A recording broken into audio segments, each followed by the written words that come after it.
Assalamualaikum Sobat Football United, ringan amatiran ala gua. Semoga semuanya sehat-sehat selalu, sehat-sehat sekeluarga, murah-murah terus rezekinya, dijauhkan dari mara bahaya, dijauhkan dari fitnah, ya dalam lindungan Allah semuanya. Oke, langsung aja. Jadi Manchester United ini skuadnya sudah berangkat ya per tanggal 24 Juli. Karena sudah diumumkan juga di website dari Manchester United, mereka akan ke Amerika seperti musim lalu, mereka akan melakoni tour di sana.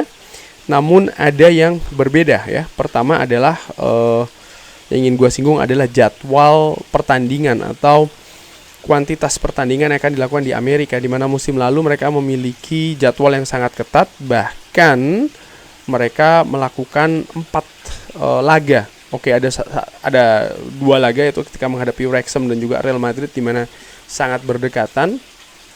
Satu menurunkan tim muda, yang satu menurunkan tim utama. Tapi musim ini nampaknya lebih terfokus, lebih terstruktur, di mana Manchester United hanya akan melakukan 3 pertandingan ya, masing-masing menghadapi Arsenal, Real Betis dan juga menghadapi Liverpool, dengan tanggal maupun juga jarak ya, artinya venue, tempat ini gue sudah pernah bahas di video sebelumnya, menurut gue lebih masuk akal dibanding dengan musim lalu. Mudah-mudahan ada perubahan di sana ya, sehingga Manchester United ini lebih bagus lah ya hasilnya, persiapannya juga. Oh ya, sebelum gue lanjutkan, gue ingin ingatkan lagi ya Sobat Football United yang butuh web design, butuh setting up Google Ads untuk websitenya, dan hal-hal lain terkait dengan ya urusan per websitean, Sobat Football United bisa langsung ke webcreator.id. Webcreator.id itu akan membantu Sobat Football United. Di sana bisa langsung kunjungi websitenya ya, di webcreator.id. Oke, langsung ke kabarnya. Dari kabar yang mana dulu nih? Ada 2 sumber. Oke, gue bahas mungkin dari manunited.com dulu ya. Nanti ada dari The Athletic, disebutkan oleh Mark Frogat. Ini terkait dengan skuad dari Manchester United yang ke Amerika Serikat. Manajer dari Manchester United, Erik ten Hag, ini membawa 25 pemain untuk tour 2024. Mereka akan menghadapi Arsenal, Real Betis dan juga Liverpool. Sobat Football United atau fans Manchester United yang ingin menyaksikan bisa menyaksikannya di MU TV, tapi harus langganan dulu dan ya sayangnya berbayar ya. Leny Yoro ini termasuk di antara skuad yang dibawa. Christian Eriksen, Tom Heaton, Rasmus Højlund, Scott McTominay juga masuk ya di di skuadnya. Lalu juga pemain-pemain yang memiliki pengalaman seperti Andre Onana, Johnny Evans, Harry Maguire, Casemiro, Mason Mount, Marcus Rashford dan juga Jadon Sancho pun juga ikut. Tapi Joshua Zirkzee tidak ikut ya karena masih liburan. Altay Bayindir, Diogo Dalot, Bruno Fernandes, Garnacho, Kobbie Mainoo, Licha Martinez, Facundo Pellistri, Luke Shaw juga tidak ikut karena masih liburan. Terrell Malacia ini juga absen karena masih dalam masa rehabilitasi. Oke. Jadi skuad lengkapnya akan gue bacakan kalau dari manunited.com. Ini ada Tom Heaton, Demot May, Andre Onana, Radet Vitek. Lalu pemain belakang ada Harry Amas, Rhys Bennett, Johnny Evans, Will Fish, Victor Lindelof, Harry Maguire, Sam Murray, Aaron Wan-Bissaka dan juga Leny Yoro. Pemain tengah ada Casemiro, Toby Collier, Christian Eriksen, Hannibal Mejbri, Jack Fletcher, Sam Mater, Scott McTominay, Mason Mount, Maxi Oyedele, James Callen. Lalu penyerang ada Anthony, Amad Diallo, Rasmus Højlund, Marcus Rashford, Jadon Sancho dan juga Ethan Wadley. Nah, sekarang gua akan ke The Athletic. Manchester United ini telah mengumumkan nama-nama ya yang akan mengikuti pre-season tour di Amerika Serikat.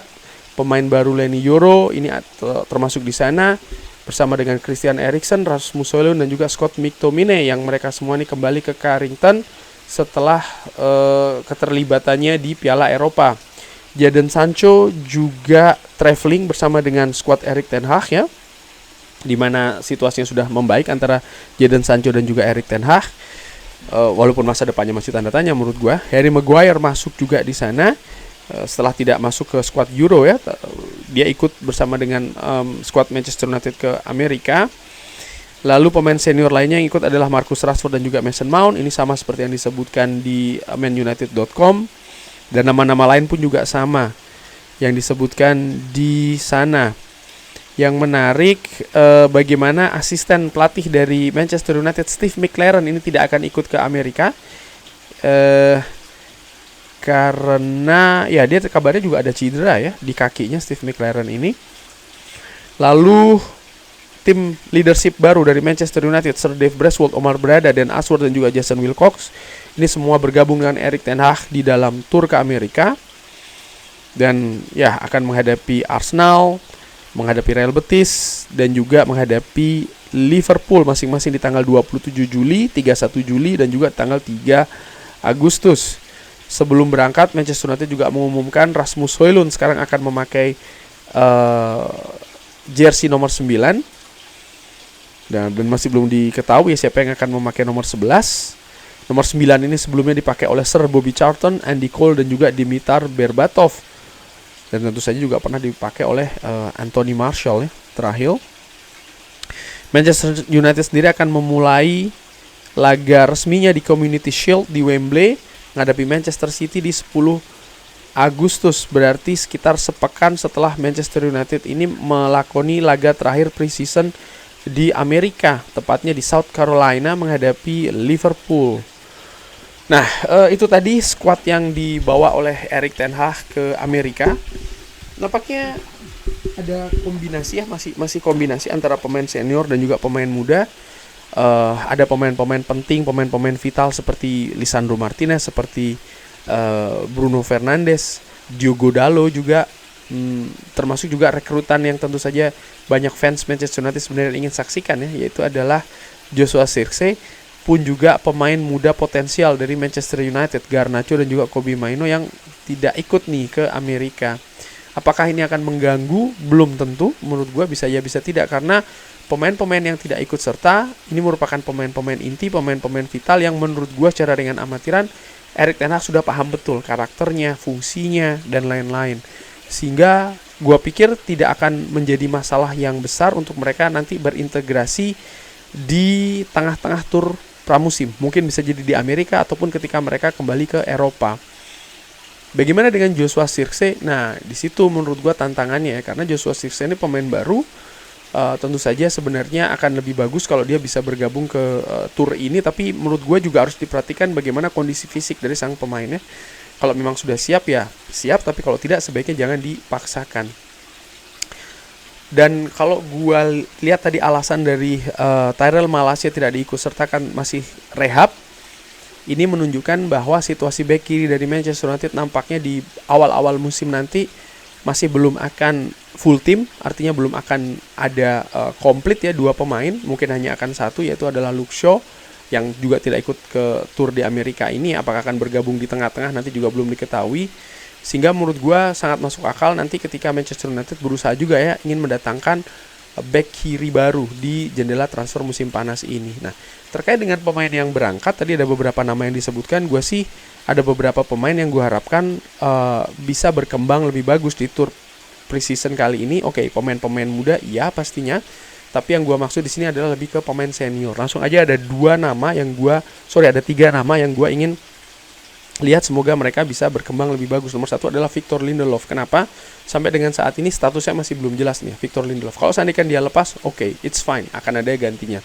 Tapi ketika tidak, maka dia akan menjadi komponen juga dari musim depan. Dan gue tidak bisa ketika pemain itu sudah jelas menjadi komponen musim depan lalu masih diperdebatkan antara jual-jual dan buang-buang. Tidak ya, tapi menurut gue tetap harus dipersiapkan dengan kemungkinan dia bisa saja stay di Manchester United. Sehingga gue harapkan di pre-season kali ini pun dia juga bisa menunjukkan sesuatu yang lebih baik dibanding dengan musim lalu, terutama kesiapan fisik dan juga tentu saja teknis sebagai pemain belakang.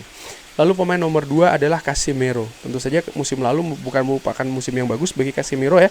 Ada penurunan penampilan jika dibandingkan 2 musim yang lalu. Musim pertama di Manchester United, gue berharap juga ya dia bisa menunjukkan perkembangan yang bagus ya, terutama bermain di sistem yang ingin ditampilkan oleh Erik ten Hag di gelandang tengah, gelandang bertahan tengah. Apakah Casemiro akan cabut atau tidak? Sekali lagi menurut gue itu hal yang bisa saja terjadi, tapi bisa juga tidak terjadi. Sekarang pre-season ini tentang persiapan, dan gue harapkan persiapan ini bisa memberikan peningkatan permainan dulu lah ke Casemiro. Karena sekali lagi, belum jelas nih masa depannya akan seperti apa. Dan pemain nomor 3 adalah Mason Mount. Nah, di sini lebih jelas ya. Mason Mount tetap akan menjadi bagian dari squad Manchester United untuk musim depan, dan gue harapkan ya pemain yang memang musim lalu ini terlalu banyak absen karena cedera sehingga tidak maksimal, kali ini bisa lebih berkembang di preseason. Gue juga ingat preseason musim lalu dia juga tidak begitu nyetel, katakanlah demikian ya, dengan permainan Manchester United. Gue harapkan kali ini dia bisa berperforma lebih baik. Satu pemain lagi ya kalau gue bisa tambahkan adalah Anthony tentu saja. Pemain ini yang musim lalu juga merosot penampilannya. Gue harapkan di preseason kali ini dia bisa kembali seperti paling tidak penampilannya di musim pertama di Manchester United. Gue harapkan dia bisa lebih percaya diri lagi. Gue harapkan dia bisa lebih fokus lagi ke atas lapangan sehingga dia bisa menunjukkan potensi yang menurut gue sebenarnya dia memiliki potensi yang besar gitu ya. Hanya saja memang ada problem yang besar juga yang akhirnya membuat dia tidak maksimal nih musim lalu. Semoga musim ini dia bisa lebih baik lagi. Preseason ini semua tentang persiapan, dan dari proses persiapan tersebut maka memang ada beberapa pemain yang masa depannya belum jelas, tapi tetap ada kemungkinan bahwa mereka akan tetap bersama dengan Manchester United musim ini. Artinya apa? Ya mereka gue harapkan bisa maksimal nih dalam periode persiapan ini, sehingga kalau mereka menjadi pemain dari Manchester United musim depan ya mereka juga bisa memberikan kontribusi yang terbaik bagi Manchester United khususnya untuk musim ini, dimana ya menurut gue target jelas ya jauh lebih tinggi daripada musim lalu yang memang berantakan. Dan berantakan itu ya, kekacauan itu sebenarnya sudah terlihat sih kalau menurut gue ya secara dengan amatiran dari bagaimana keadaan di preseason. Kita lihat akan seperti apa kali ini preseason Manchester United di Amerika ya, dengan menghadapi 3 lawan yang berbeda. Harapan gua ya seperti gua katakan, preseason ini tentang persiapan bukan tentang hasil ya. Artinya bisa saja Manchester United meraih kemenangan tapi permainannya nggak bagus, ataupun juga permainan yang bagus tapi tidak meraih kemenangan, ataupun juga sebaliknya permainan yang bagus dengan kemenangan. Itu juga tidak jaminan bahwa ketika mereka mendapatkan hasil yang super positif di preseason maka dia juga akan bagus di liga.